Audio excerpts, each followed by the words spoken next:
বেনামাজির সামনে যখন মালাকুল মওত আসবে, ওর দুইটা চোখ হবে টকটকে লাল লাল, আর গায়ের চামড়া রং হবে নীলাভ বর্ণের চামড়া, আর পুরো দেহে লোম দিয়ে ভরা থাকবে, আর দেহের পোশাকের রং হবে কুচকুচে কালো, পা থাকবে জমিনে, মাথা থাকবে আকাশ বরাবর, বিশাল লম্বা।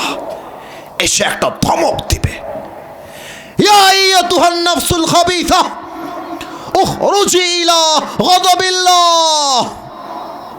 এই ধমক শুনে আপনি এখানেই কাঁপতেছেন। বেনামাজিকে যখন মালাকুল মওত ধমক দিবে, ওর কি হবে? ওর কি হবে? হাদিসে আসছে, মালাকুল মওতের চেহারা দেখার সাথে সাথে বেনামাজির চোখটা উল্টায় যাবে, উল্টায় যাবে, এপার দিয়ে সাদা সাদা ফেনা বের হওয়া শুরু হয়ে যাবে, আর পুরো দেহটা, look at my body structure, আমার দেহের দিকে তাকান, পুরো দেহটা থরথর করে ভাইব্রেট করবে, কাঁপতে থাকবে।